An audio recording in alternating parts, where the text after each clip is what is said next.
So don't forget there's a class tomorrow.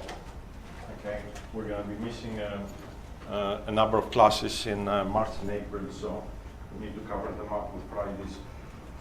So what we will do is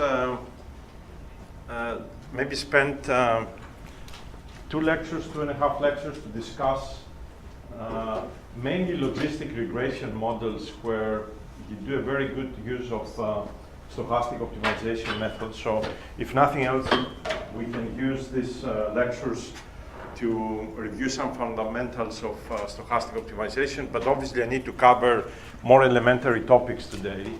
So actually I realized potentially the lecture today will be so elementary that you will not even see much of probabilities.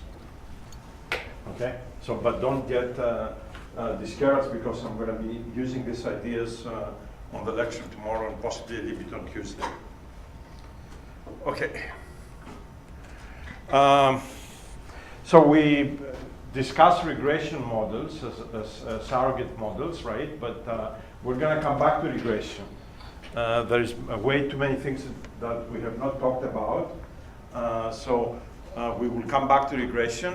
But now I need to talk a little bit about classification. So what's the problem? The problem is we have d-dimensional inputs x, right? And we want to assign them to one of k classes. And if possible, we want to do it probabilistically. So in some sense, you can think of a point belonging in part to one class and in part to another class based on posterior probabilities. Okay? So we are going to have to define decision regions that define each of these classes. And in the process, the boundaries will be called decision boundaries. And mainly, we will try to sort of start with linear models of classification, where these boundaries are hyperplanes. So you can think if the data are two-dimensional, the separating decision boundaries are really lines, straight lines, okay? But somehow, if we manage to do this correctly, we should be able to extend this to nonlinear boundaries. And hopefully, you will do a homework problem or two with nonlinear boundaries for classification. A very useful definition is of linearly separable data sets. These are data sets that can be separated exactly with linear decision surfaces. Right? So if you have a data set where you cannot think a line that you can separate the data with zero error, all right, then the data are not linearly separable. You can easily design data sets, and we will see maybe some examples that things are not linearly separable. Okay, some terminology. So this is not a regression problem, right? But still we have a target variable that we indicate the same way we use it in regression, we indicate it with t. So if the problem, let's say it's a binary classification problem, you can think of t taking 2 values only, 0 or 1. T equal to 1 represents class 1, t equal to 0 represents class 2. Now, in some applications, you may see these numbers being -1 and +1. And there is a reason because the algebra is simplified. But I think this notation is sort of more common because you can easily extend it to k classes. All right? So we operate with 0 and 1 for 2 classes. But also we can allow one of k coding. So for example, you may have 5 classes, and the target vector can look like 0, 1, 0, 0, 0, which means in this case, let's say your input belongs to class 2. Okay? So the sum of all of these coefficients has to be equal to 1. Okay?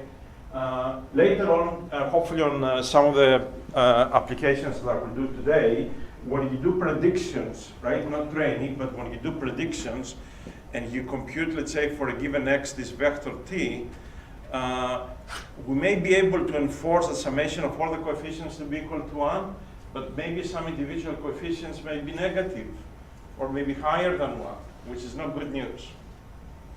Okay? So just remember, in the context of classification, this is the notation we use for training data, but we need to do some specific things to be sure that when we do predictions, they satisfy basically some basic rules. So we would like to interpret, so this here T2 equal to 1, right? But generally we would like to interpret Tk as some sort of a posterior probability of class C2, okay? So here it says basically that the probability that the point x belongs to class 2 is equal to 1. Okay, so what you see on the slide is very important when it comes to terminology. It defines all different types of scenarios that you can envision in building models for classification, okay? So the case one is you construct a function, which we call the discriminant function, that directly assigns a point x to a class. Nothing else, right? You say, this is a rule that I'm going to build with some unknown parameters that you are going to compute, but you go directly from x to a function that when you evaluate it at x, it tells you to what class it belongs. All right? And so this is the discriminant case, all right? And we will see later on that in principle is the most accurate, even though it doesn't have a lot of nice features, you know, but it is the most accurate. I mean, if your objective is really to assign data points to classes, why not just do it directly like this, okay? So the second type of models will be to actually model the, you know, these conditional probability distributions for each class, independently for each class, all right? And then start making optimal decisions using these posterior probabilities. Now, to form these posterior probabilities, you have two options. One is to create a model for this directly with some parameters that you will compute from the training data. And the other one is to use a generative approach and Bayes' rule the way you see on the bottom. So in that case, you will need to build the conditional probabilities for each class, P of x given Ck. You need to have some idea of the prior probabilities, and you know, you may or may not need to compute the marginalization P of x. So again, on the case one, you build a function that directly takes you to a class. In the second case, you build posteriors. The posteriors, you can build them generatively, and we will do some examples of this today, or you can directly build a model that you calibrate using training data. So without having to compute this for each class. All right. So when we talked about regression a little bit, right? I think, maybe in passing, I talked about the generalized linear type of models, but let's see what a generalized linear model looks like in the context of regression. Okay? So what we're going to do is we're going to take every point x, all right? We form this W transpose x plus W0, which is our familiar sort of linear function that we use for regression. But then we're going to map it through some nonlinear function f of x to get y of x, okay? And so this is what is called the activation function.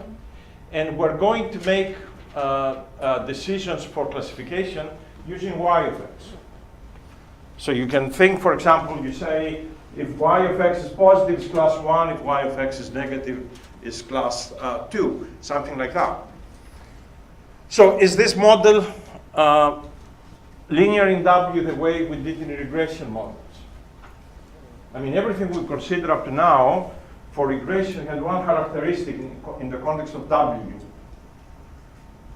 You remember the general, like the regression function was W transpose phi of x, where phi could have been a nonlinear function of x. How about here? Is this a linear function in W in general? The answer is no. Okay? And because it's a nonlinear function, being able to compute W is going to be a little bit more complicated than what we tried, you know, with, for example, you can think MLE estimates with least squares. So these things may not work in the context of this type of problem. Now, if you have two classes, all right, the decision surfaces are basically defined when W transpose x plus W0 equal to constant, right? if you think of this sort of being a measure of the posterior probability of belonging to one class on another, if you have two classes, the boundary will be where the two probabilities are the same, right? So in that case, W transpose X plus W0 has to be constant, okay? So the decision boundaries are linear in X, even though Y of X, you notice, is a nonlinear function of X. So we call this type of models generalized linear models. So again, the separations between classes would be hyperplanes, but the model itself is nonlinear in W, and it is nonlinear in X.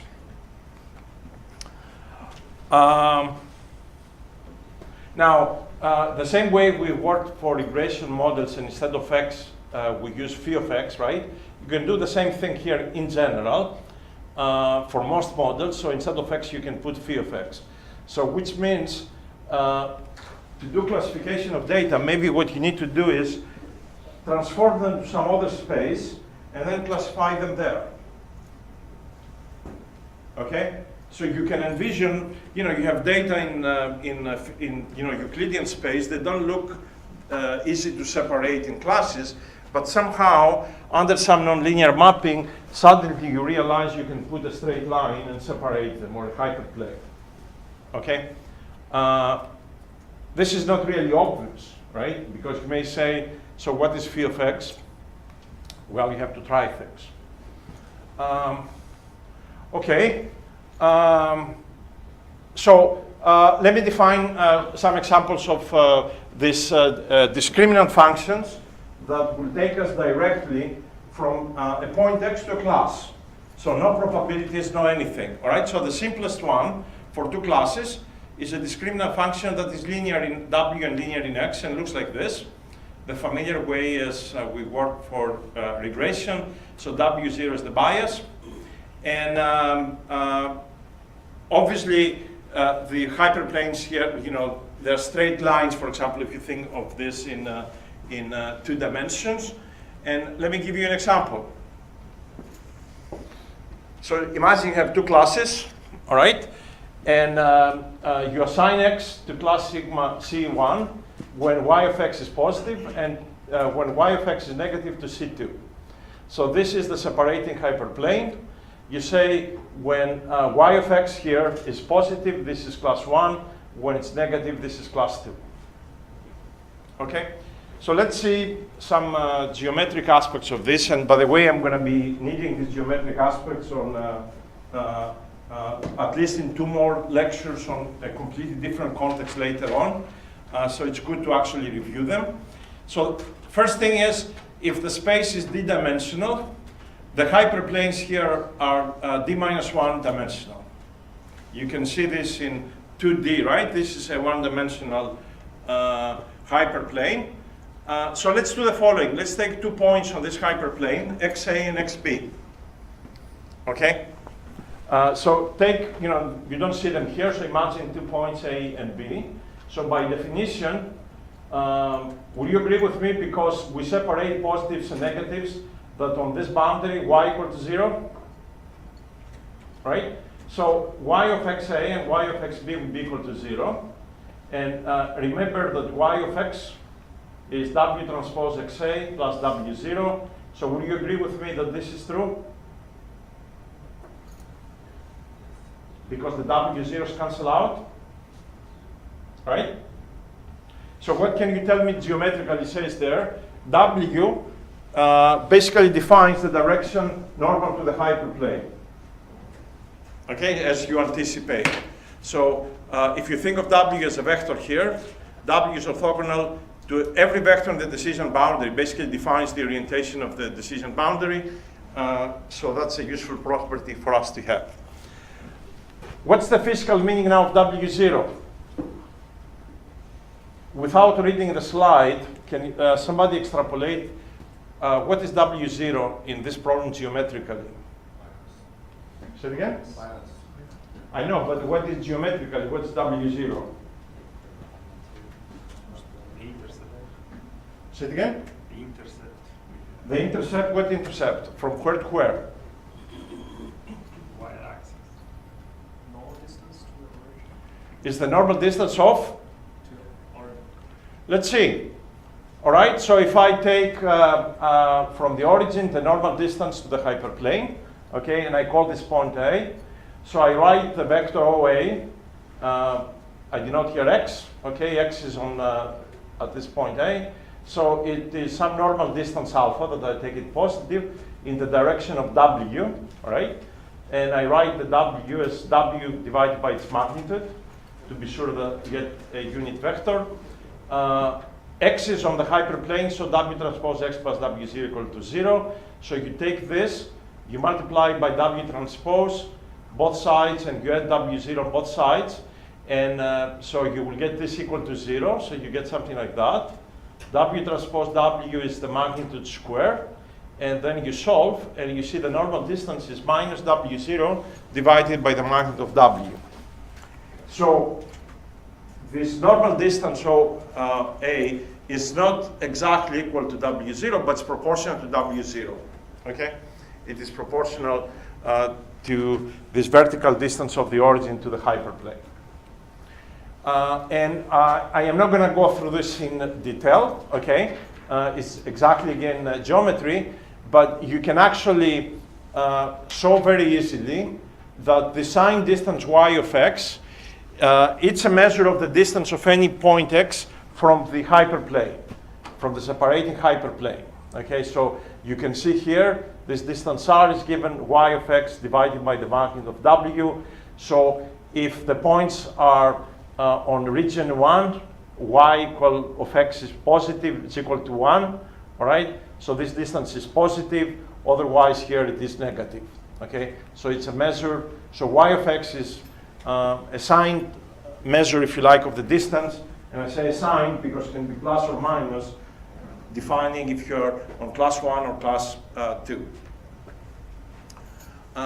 In some textbooks, they prefer to actually merge the way we sort of did in regression.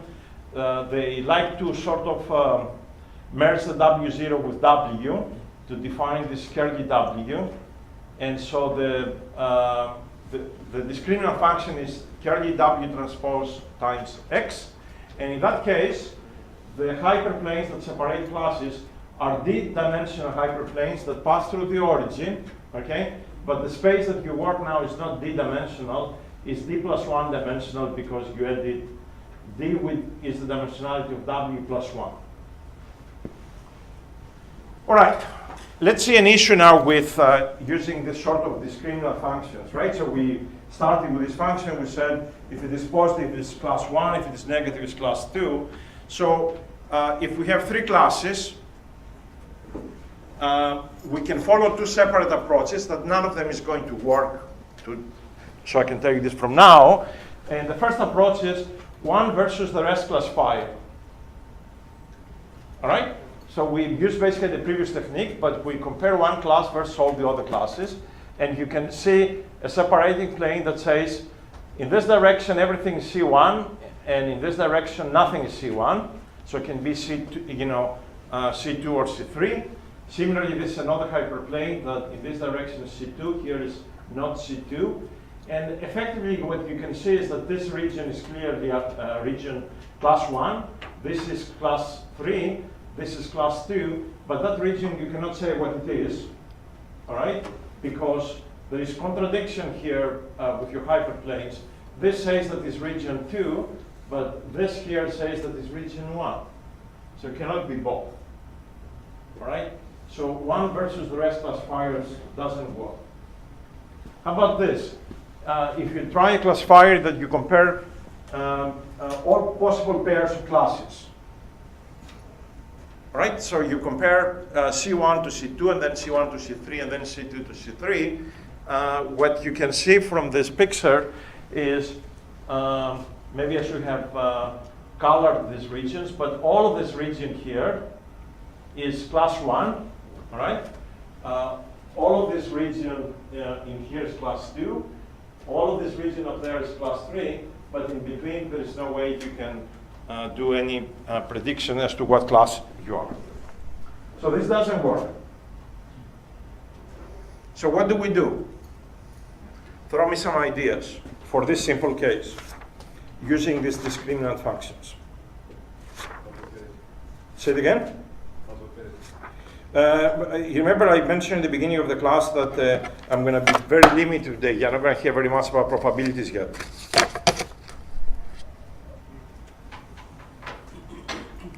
So let me do the following thing. So I have k classes that I want to separate my data.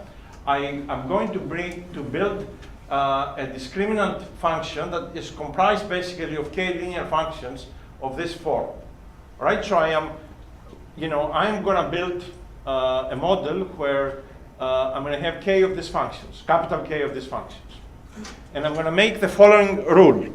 I'm going to say that x belongs to class Ck when the value of yk at x is greater than the value of yj at x for all j's different from k. Okay? So immediately you can see actually that the hyperplanes here have the same linear form that we discussed before, because if you take a boundary that separates class k and j, so yk of x and yj of x will be the same. So if you apply this and you subtract, you get something like that, right? So it looks very similar to the two-class case that we considered before. And it comes out, if you apply sort of this type of k discriminant functions, the regions that you get for each class are convex regions. Because if they're not convex regions, you are in trouble actually. Can you imagine a domain where you take 2 points that they're in that class, but you connect them and somehow there are points on that line that they are not part of the class? So that is not the case here, it's correct. So if you take, let's say, on class K, 2 points, XA and XB, you can solve very simple analysis that every point on that line is also on class K. Right? That's something essential. Otherwise, if you have things with holes in between, you're going to have a hard time to actually numerically do very much with that analysis. The proof is very simple, basically. If you take any point between XA and XB, defined by lambda, some convex average, and use the facts that the point XA belongs to the class K, the point XB belongs to class K, which implies this, then you can show that any point X hat, this point, will also belong to class K. All right. I'm going to show you examples with this, and if it is going to work shortly. But let me try to use your understanding of regression models and see if the techniques we use there are really applicable to classification. You remember when we minimized the L2 error? That was the loss function. We computed in the regression models that this conditional expectation was actually the optimal solution for every x. You remember that? Can I do this idea can I use this idea for classification? I mean, don't read what it says there, right? I don't have time to remove things when I'm talking. So can you use the idea of building sort of a minimization, a least squares optimization problem that leads me to a solution that looks like this conditional expectation?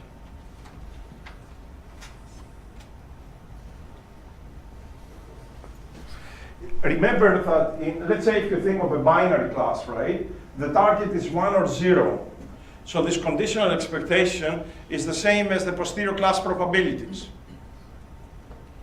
Right? What is the expectation? If this takes the value 1 times the posterior probability of having 1, plus 0 times the other posterior probability, so you get actually the posterior probability. So it comes out that the approximations that you get of these posterior probabilities with sort of least squares, they may be completely unreasonable. They may actually be outside even the range 0 to 1, unless you do some tricks. There is discussion of this in the slide, so let's see how time goes, and I will explain to you what type of tricks you may need to do. But for now, this type of model, all right, may give you completely unreasonable probabilities.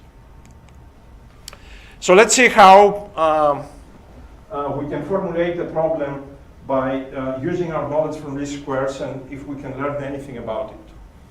So we built k discriminant functions, okay, that look like this.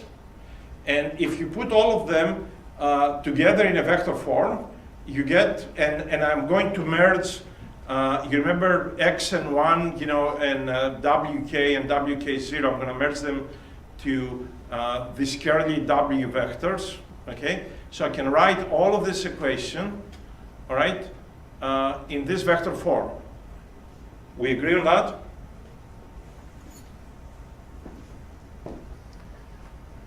If you look at this, right, if I'm going to make this vector w to be a column of this matrix w, and then I have w transpose x, so effectively every row I'm going to have, let's say, the vector w1 times x, the vector w2 times x. What are those? They are the values y1, y2, etc. You see that?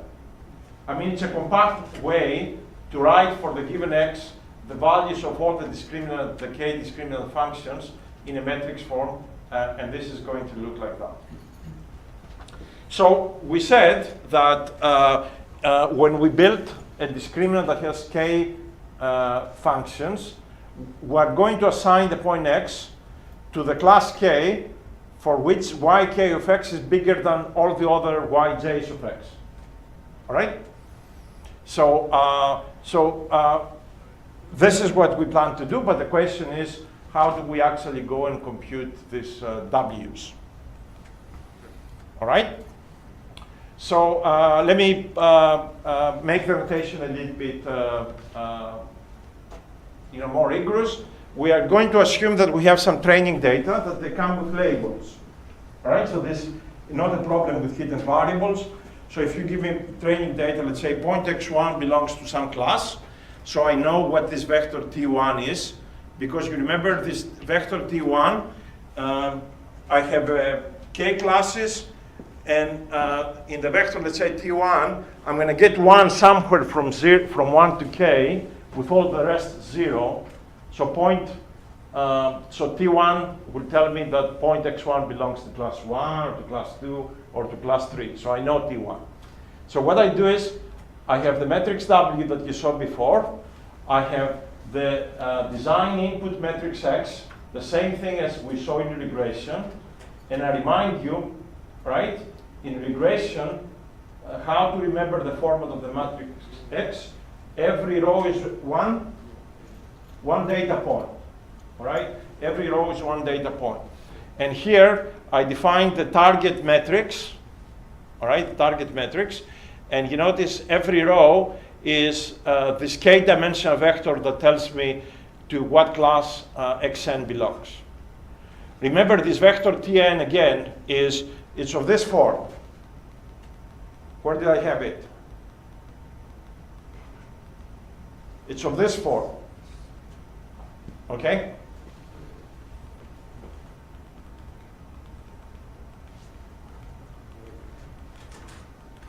All right?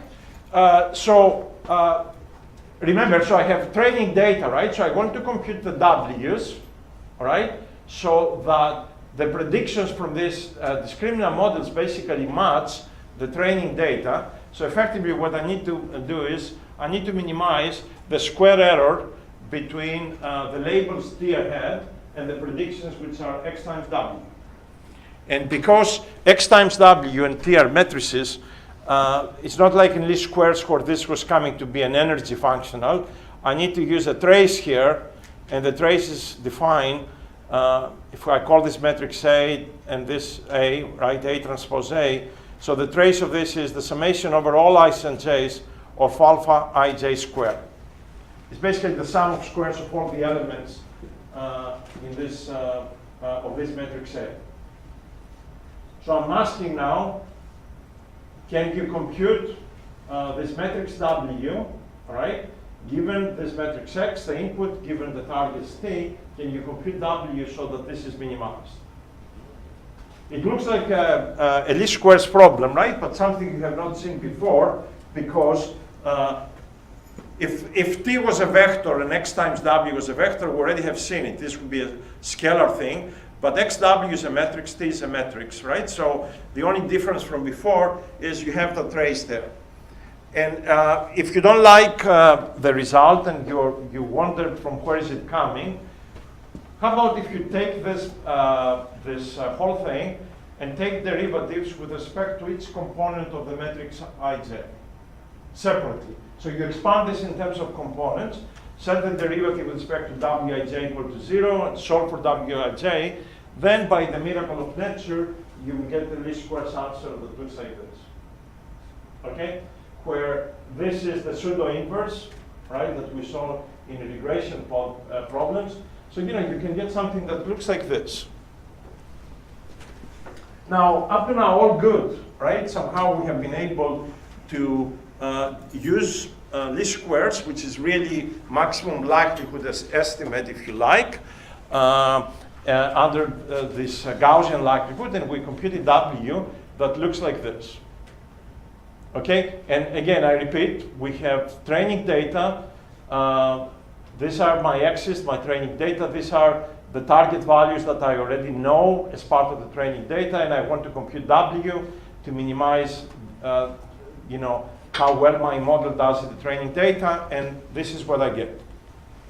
All right, here are now the difficulties, and I'm not going to do all the analysis because we will be on loops with the derivations, but I'm going to try to highlight what the situation here is. If you train this model and you found what W is, right, that's the objective, now you say I can do predictions. And to do predictions, so you have a new point X, a test point, and Y of X at the test point, maybe there it's a mistake, it's with Y of X, curly X, right, is W transpose X curly, and this from the least squares is, if you remember the solution here is this pseudo-inverse times T. So here we're going to have T transpose, the pseudo-inverse transpose curly X. Now, remember when we had the training data, right? Which form the training data came? How does this matrix looks like? I mean, can you give me, so for example, in a three-dimensional matrix, let's say if I have three classes, give me a scenario. How does this matrix looks like? Let's say for a few points. 0, 1, 0, 1, 0, 0. Yeah, let's say 1, 0, 0, 0, 1, 0, 0, 0, 1, etc. Okay? So, when you compute this Y of X, right, this vector, will it look like that? In other ways, will it, when I do a prediction, will the answer be 0, 0, 0, 1, 0, 0, 0?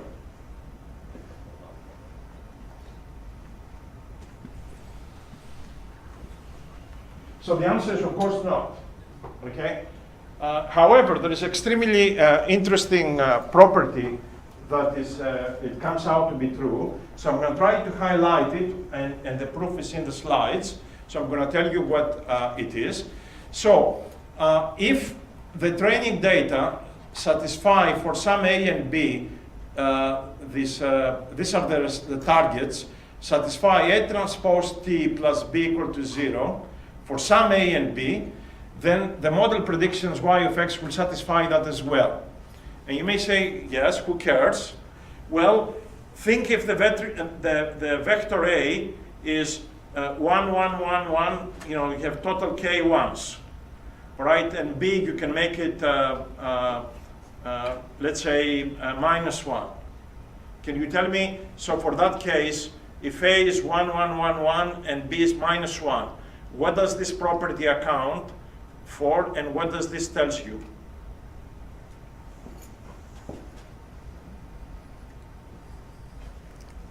The predicted values. Say it again? Forces the predicted it forces the predictive labels exactly to sum to ones to behave like probabilities. Okay? However, there is no guarantee, even with this trick that's actually satisfied, and you can do the algebras in the slides, there is no guarantee that any of the individual terms will actually be from 0 to 1. So you can have something that is 2.5, another one minus what it is. You know, they will sum up like probabilities, but they will not satisfy the correct answers. So, so that's an issue, okay? So this is something you need to worry. And I provide, you know, the derivations. They are not sort of complicated, okay? And I'm actually, since we discussed in you know, in one of the regression lectures, and also you have to do this in your homework, we discussed the need to centerize both your input design metrics and the targets. I have done the same thing for regression here, so I have the derivations for that case, all right? And I give you this proof for these properties that all the y's basically sum to 1 for a given x, okay? But again, this is not sufficient to make this sort of a probabilistic model, so I can give you completely unreasonable results. All right, so let me start giving you some examples. And some of the details, I'm going to leave them for the lecture tomorrow because they require some sort of probabilistic approach for at least the generative case that I will spend time tomorrow. But let's see how these things may look like. So what I have here is two-dimensional data, and these are the labels. So obviously, these are linearly separable. You remember what's a linearly separable data set? Is the one that you can separate with this hyperplane with zero misclassification error. Not all data sets have that property, okay? So in this case, we can really separate them, okay? So the hyperplanes here are of the form W transpose X plus W0 equal to a constant. So this blue line that you see here is the decision boundary actually that you get with least squares. All right, with the analysis I'll just show you. So if you calculate this with least squares, you get this blue boundary. Now, because the plots have other information that is going to be covered on the lecture tomorrow and on Tuesday, I have to tell you a little bit so we don't have to return back to these plots. So what you also see here are the results of what's called a logistic regression model. The word regression, it doesn't mean anything here, it's classification really. The only thing I want you to know is, in the logistic regression model, what you do is, you take a linear function of x, W transpose x, you pass it through a sigmoid that takes values from 0 to 1, and you call this directly the posterior probability of C1. So this is a discriminative function that you don't generate any, you know, it's not a generative model, right? You go directly from x to these posterior probabilities. You remember we had 3 models. So in one of the models, basically, in the second category, I told you once you can use the Bayes rule, and another one you can actually build this posterior directly in terms of some nonlinearity, some activation function. So here, this activation function is a sigmoid. And you know why you put a sigmoid here? Because you want, when you transform W transpose to X, to get what? To get a value that is between 0 and 1. All right? So you want to make it to look like a probability, so you can actually here, instead of X, you can even put phi of X. You can do anything you want to, all right? But you map it through the sigmoid to a probability value from 0 to 1. And in the decision boundary for this type of models, obviously will be when this posterior probability is equal to 0.5. You see that? Because it's above 0.5, you're going to assign it to one class. Below 0.5, you're going to assign it to another. So the boundary is 0.5, and it comes up when the sigmoid takes the value 0.5, the argument has to be 0. Okay? You remember how the sigmoid looks like? So when this becomes half, this, the arguments equal to 0. So what you see here is a comparison of the least square solutions, that is the blue line, with this other color, that is the logistic regression for this very simple case. And so both models actually realize that the data are linearly separable, and they give you very nice hyperplane to separate the data. Now, let's do something interesting, okay? And remind me, actually, let me stay on this slide so you don't read what it says there. What was the problem in the context of regression using an L2 loss function? It was outliers, right? So if you have a point that is away basically from a correct value, because the error is square, you penalize the model, and this hyperplane, like in our case, will start switching, trying to justify this outlier, even if the outlier in our particular case is perfectly explainable by these hyperplanes that we see here. So for example, if you put these outliers there, all right, generatively they're outliers, right? Not because, they're still on the right side of these blue circles, but obviously something is wrong here, right? They don't belong, they don't seem to be in that domain.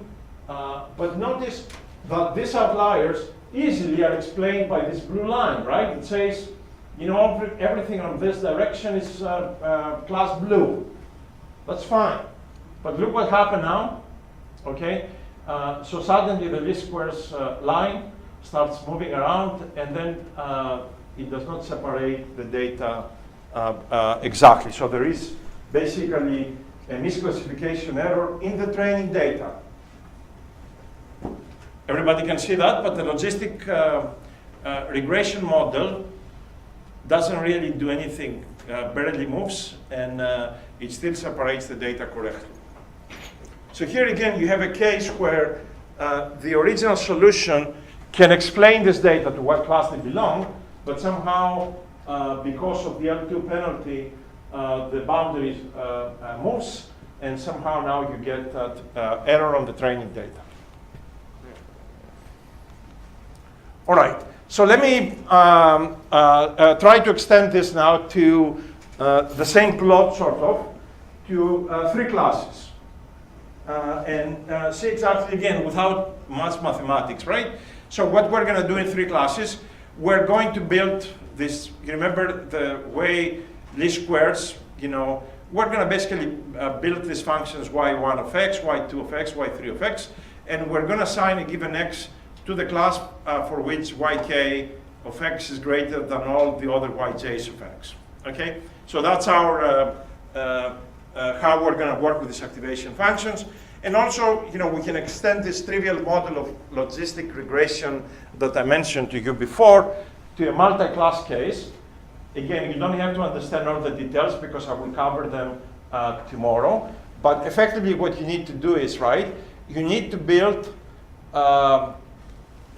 like the sigmoid functions we had before. You're going to need to extend that idea so you can compute the posteriors of sigma 1 given, I indicate here phi to emphasize that it doesn't have to be x.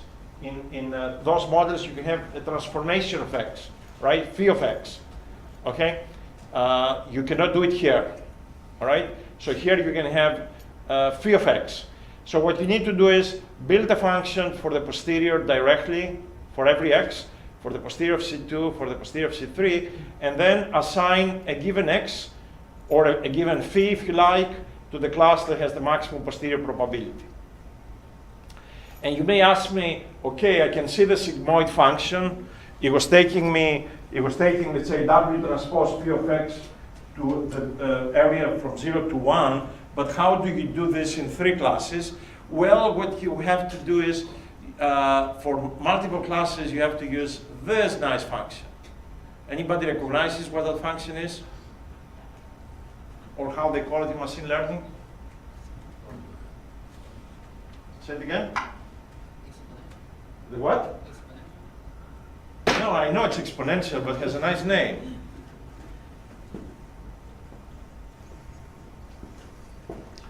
All right, so we will leave it for later. We do this transformation here. We postulate this posteriors to have this 4, where now the arguments are exactly as before, but we can now, since the way it is, right? If you write this for all the classes and you sum them up, this posterior probability sum to 1. So that's nice, okay? So this alpha k's are WK transpose phi. So basically we have hyperplanes defined for this logistic regression model as well. So let's see how the results look like. So if you do least squares, literally applying like the regression model, you notice there are 3 sets of data, right? I see one color there, another color there, and another color there. So what you get is these 3 boundaries that you see here. I'm sorry, this is one boundary, I will assume so, right? And this is another boundary. I'm going to give you this in details on the next plot so you can see them. But basically, this is class 1, this is the class 2, and this is class 3. And is this model linear? Is the misclassification error 0 on training data? Obviously not. So these hyperplanes don't perfectly separate the data. So this is not a very good model. Even though I am guessing, right, visually, can you think, I can just put a line there. I can put a line there. Linearly separable. So this methodology doesn't seem to work. When you do logistic regression, look how nice. All right? When you do logistic regression, immediately you can separate these 3 data sets quite nicely. So let's revisit. I want to be sure that you understand how this thing came from. So let me revisit. So remember, we built these functions, yk of x, that they are wk transpose x plus wk0, all right? And this is our selection criterion for which class each point x belongs. So what I have done here is I marked all possible regions depending on the values of y1 versus y2 versus y3. So you can see on this region here, y1 is greater than y2, y2 is greater than y3, and also y1 is greater than y3. So this is region 1, okay? So you can see, again, these little regions here, it's region 1, this region 3, okay? So how many lines do I have here? How many models? Because I have 3 classes. So how many functions y of x I'm building? 3. All right? Now, we will see what happens now, because here you effectively can see 2. So when I look at the values of y's, right, you get one class here, another class there. This region here, it's all class 2. And here there is one region that's 1 and another region that is 3. So really this is not a separating hyperplane, right? This last line, because this region is also 3. So what you do is, this is one of the separating planes, if you like. This is another one, and this is the third one. And then you have class 1, class 2, and class 3. Okay, this is how this thing works. And so you can actually show that this least squares problem here, this MLE estimate, basically, the same way that we did this for regression, has all the pathologies of the MLE estimate that are coming in regression under a Gaussian distribution. So effectively, you can extend this probabilistically, basically, and try to correct this MLE estimate, and we will do this tomorrow. Okay. All right, so we discussed this more or less. Actually, let me just go back. So this is the logistic regression model, and you may ask me, where did you get these 3 lines? All right. So remember the logistic regression model. I had the equation somewhere. Okay. So what we do is we build these posterior probabilities directly in terms of this of the x's with this transformation that you see here, and then for every x or for every phi, we pick up the class that maximizes this posterior. All right, so if we do this on this case, the separating hyperplanes will be the planes where the posteriors of two classes are the same. Like the plane that separates class 1 and 2, we have a posterior P of C1 given phi equal to P of C2 given phi. So, and those posteriors, you notice they are written like that, so they need to have then the same alphas. The same alphas means that W1 transpose X equals W2 transpose X, and that's how you get these hyperplanes. All right, and again, I'm going to come back to the logistic regression model, but since we compare the two things, it's not a bad idea to actually see this. So we will discuss more on this, we will try to extend this and introduce ideas of stochastic optimization to make these models very powerful. The message, up to now is that this least squares approach, right, with k discriminant functions doesn't seem to work, right, and has problems with outliers, cannot separate perfectly data that otherwise look, as you can see here, linearly separable, but it doesn't understand this, so it doesn't look very good. All right.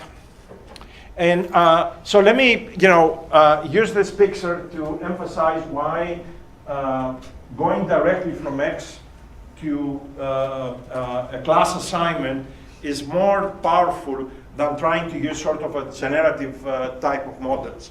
You remember in the generative type of models, you're going to have to build the posterior probability of belonging to every class given X. And to do this in a generative setting, the first thing you need to do is you need to have, for each class, the probability of X. Right? You need to know what data each class generates. And so you see here a case that makes the point that the generative models maybe are too complex to do class assignments. So look at these models, right? So I have two classes, y equal 1 and y equal to 2. And in a generative setting, these probabilities of X given the class labels, they look complex. In particular, this black distribution looks bimodal. But for both distributions, when you compute actually the posteriors, they look like sigmoid functions. So somebody will say, why bother and doing this and trying to fit these functions, okay, when directly I can put a sigmoid for each posterior of every class given X, right? And make a decision directly and say, you know what, when this is greater than 0.5, the class is 1, or the rest is class 2. So this discriminative models, if you like, perform in practice way better in this and many other settings than the generative models, but there is a merit to actually work with generative models, and there is a discussion in the slides of some elements that somehow you will never be able to get with this sort of analysis. I mean, certainly here, if you have points that they're outliers, and you have these distributions, and you see suddenly points, let's say, that belong to class 1, that they are, let's say, somewhere in this area, obviously you're going to say these are outliers, and these are not acceptable points. And let me give you just, on the slides, there's a discussion on the plus and the minuses of the two approaches. So let me give you sort of a little trivial example of where maybe these generative classifiers can be useful. So imagine, and this is sort of not a weird scenario, imagine if the vector X is very high dimensional, you don't have all its components. So you have missing data. So in this case, let's say, all right, you are trying to compute the posterior probability of belonging to class C given the vector X, but the vector X, you only know component from 2 to D. You don't really know component 1. Just as an example. I mean, maybe I don't know many of the components of X, right? But I don't know component 1. So look what happens. if I write down Bayes' rule, because using a generative model, so this is the prior probability for class C, and this is the generative model that tells me how class C generates data, explains data X. And then notice what I have done here. I have written this as this nice summation. Okay? So can you tell me, without going to the next slide in your computer, a trivial way, based on the things we discussed, where that big summation can be simplified immediately without ever having to compute x1 and sum over x1? Can you tell me a way that somehow the summation can disappear without having to touch x1?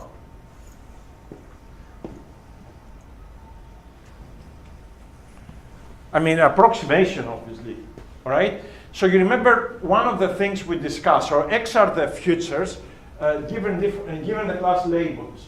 One of the models, the Bayesian fundamental model, right, very simplistic for these conditional distributions, is what model?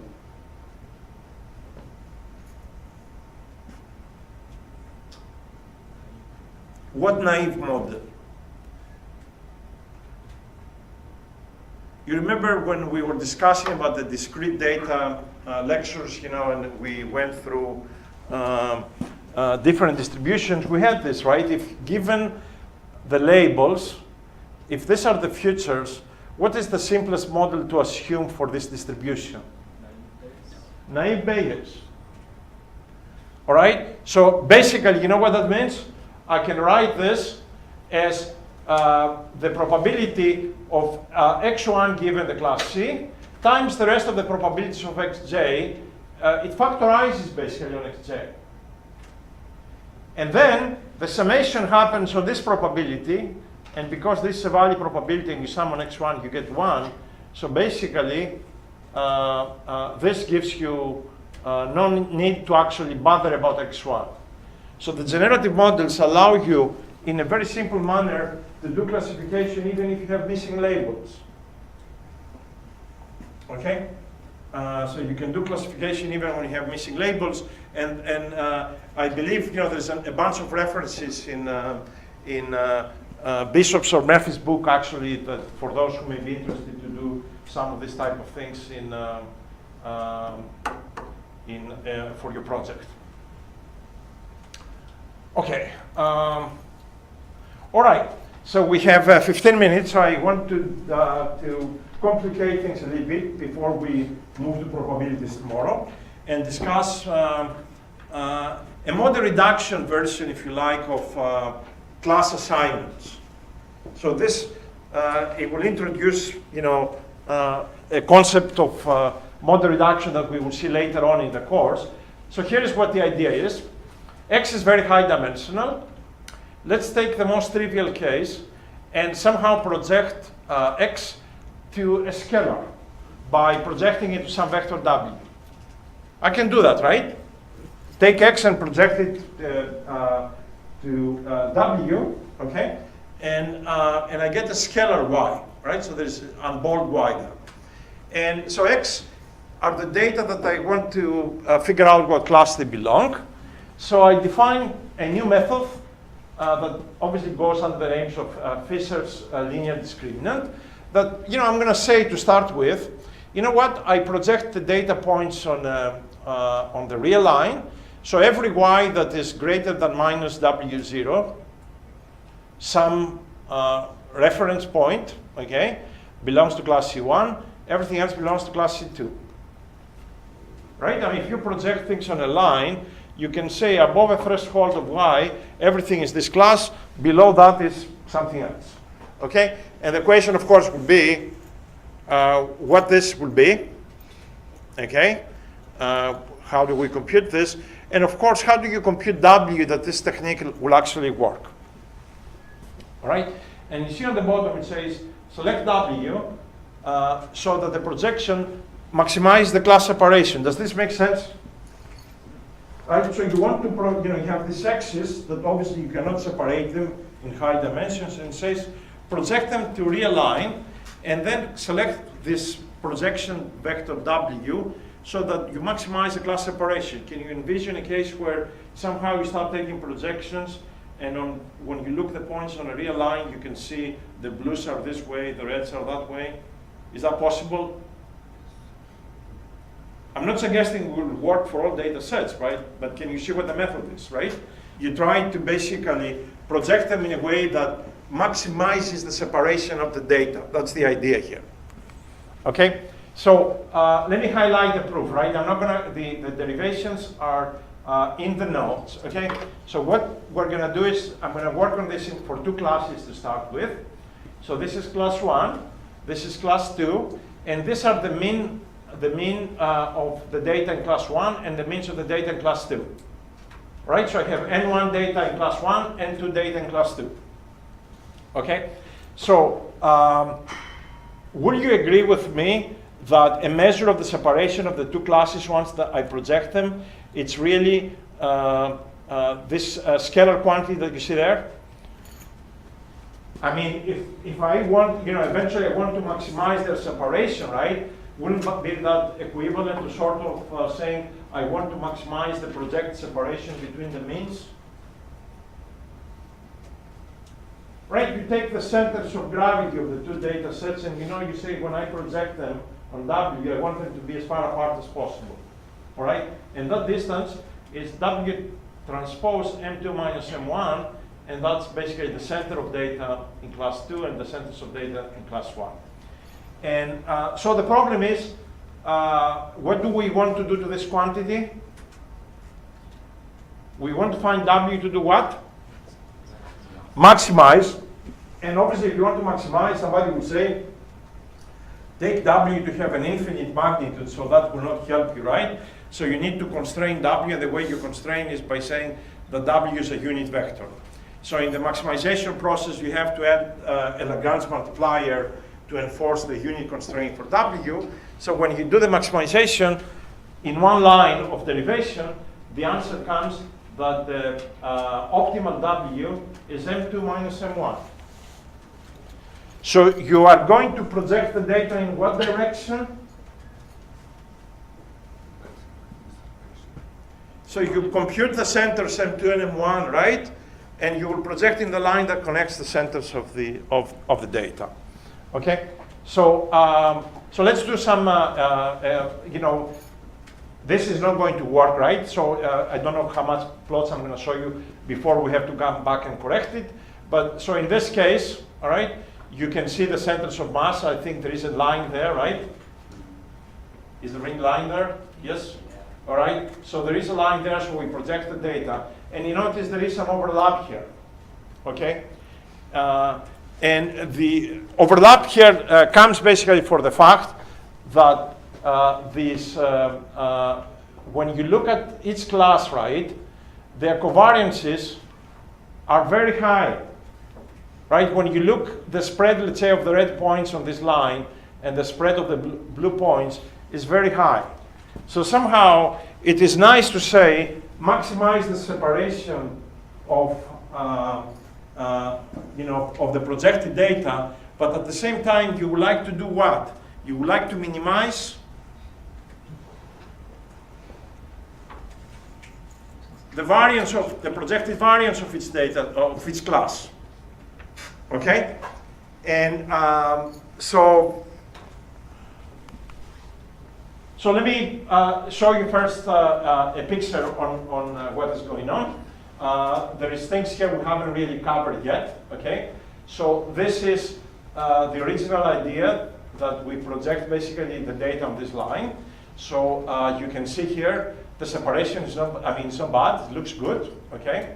So for this particular data set, actually this works perfectly. You can,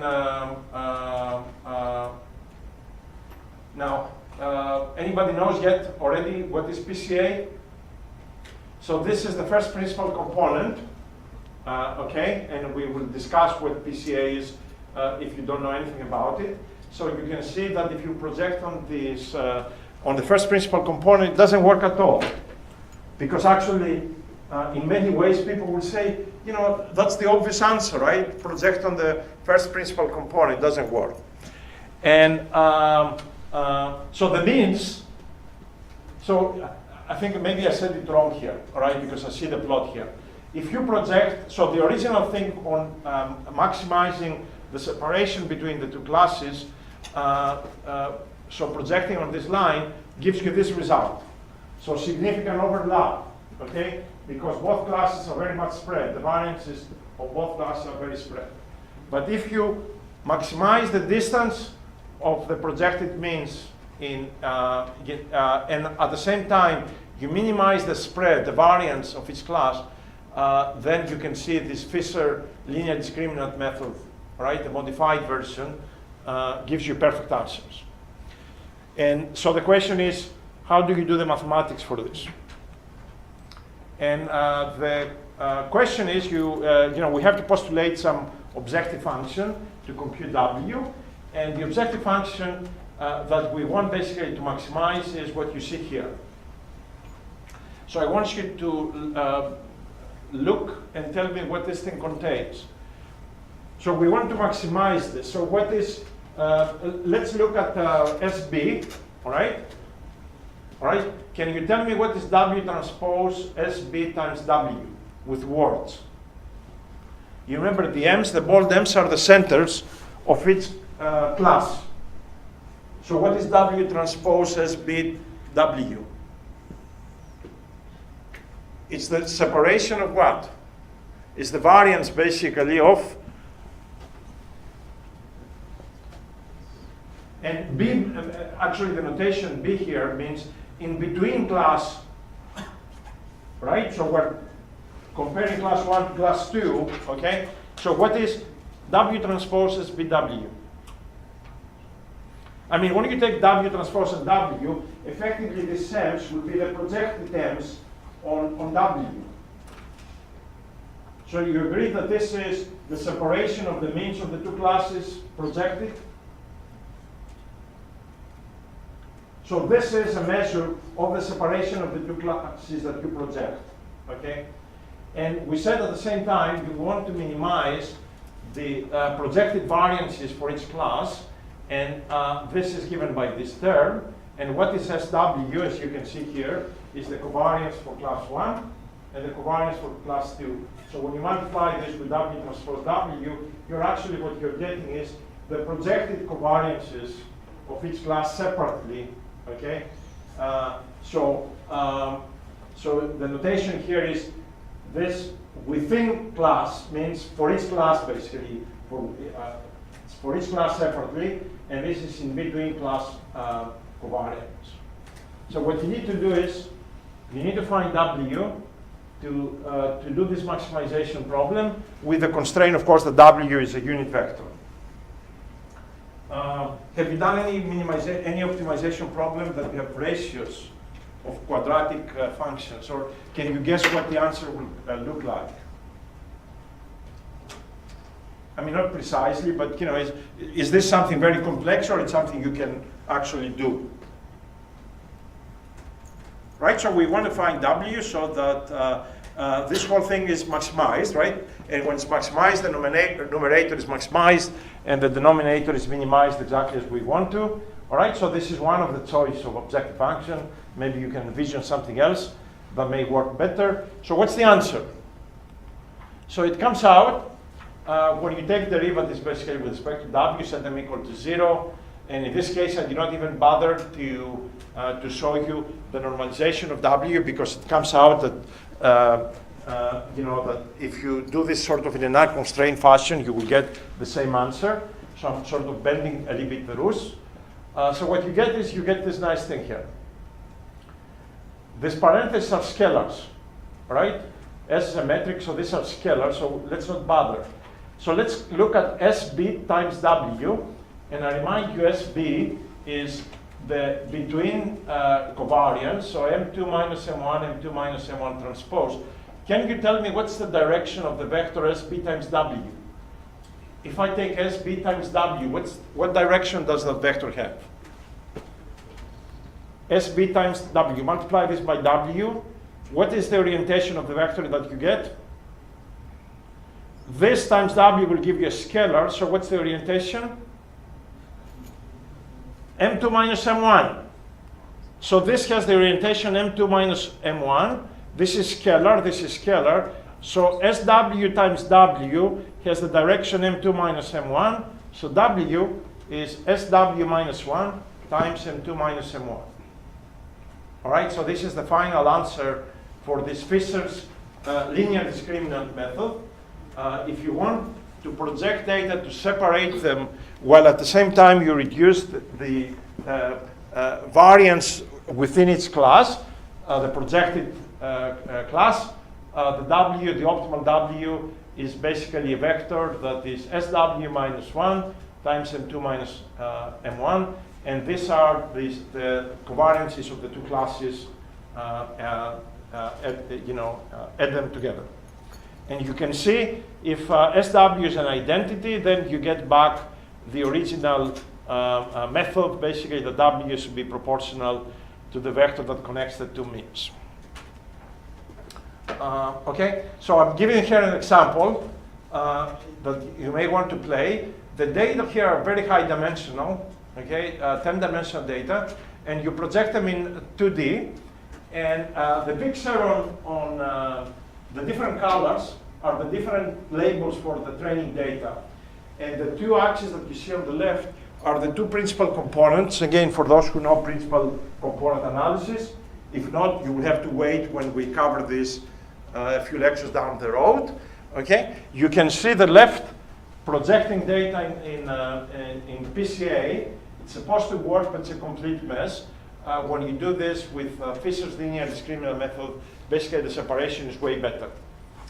The misclassification error, by the way, on the training data is not 0. Right? So if you want to do this with linear hyperplanes, you cannot separate this 10-dimensional data. All right? It just cannot work. Okay. There is a probabilistic interpretation of Fisher's linear discriminant analysis, so I'm not going to elaborate on this. And there is even, all right, there is even a least squares interpretation of the Fisher linear discriminant analysis, and the whole calculation is given in the notes for anybody who is interested to look at it. Okay. The only thing, if you don't want to bother about it, to be able to give a least squares or MLE interpretation to this Fisher's discriminant method, the target labels that you have to put when you do least squares, they are really unphysical. Okay, they don't make much physical sense, and so the target values for class. You remember when we did this? Before, the target labels are 0 or 1, right? So here for class 1, the target labels have to be n divided by n1. So it's the reciprocal of the average number of points that belong to class 1. And for class sigma 2, the targets have to be minus n over n2. I mean, I don't know who actually tried this. Somebody obviously wanted to make least squares to fit into this problem. And it comes out, if you use this on physical labels, actually the whole Fisher's discriminant method comes from least squares. Everything. Okay? The proof is on the slide, so you can actually read them. And you get basically, the final answers are identical with what we have seen before. I have 1 minute, so if somebody asks me, can you extend this, the Fisher's discriminant method, to K classes? What do you think? The answer is yes, all right? So effectively what you need to do is, instead of projecting to a single vector K, in that case, right, what you're going to do is you're going to project it in a lower dimensional space. So you're going to use a matrix W now, not a vector W, okay? And Y are going to be the projected coordinates of X. So Y equal W transpose X, okay? And you are going to have to repeat the analysis, okay? So what you're going to do is you're going to define if you like, d-prime linear features, all right, in some reduced representation, okay? And so when you want, for example, to describe the within class covariance, this is the covariance for one class. Now you're going to have summation over all classes, all right? So you're going to have to add that summation before. And then if you want to define between the two classes covariance, what you need to do is you need to define the total covariance minus the within the classes covariance. And when you subtract them, you get some nice looking expression. So at the end of the day, there is an eigenvalue problem that you solve, right? It comes out, this is the answer, that the W that you get is SW to the power minus 1/2 times U, where U are the d prime leading eigenvectors of this matrix there. Okay? So, so effectively, there is a mode reduction built in here in the definition of W. You have to solve an eigenvalue problem. There is a limitation, if I can say it before the light goes on. If you are looking for K classes, at most you can find K minus 1 linear features. So the dimensionality of X can be 1,000,000, but you really cannot do any better than K minus 1. So there is a limitation here on the efficient discriminant method. If it works wonderfully.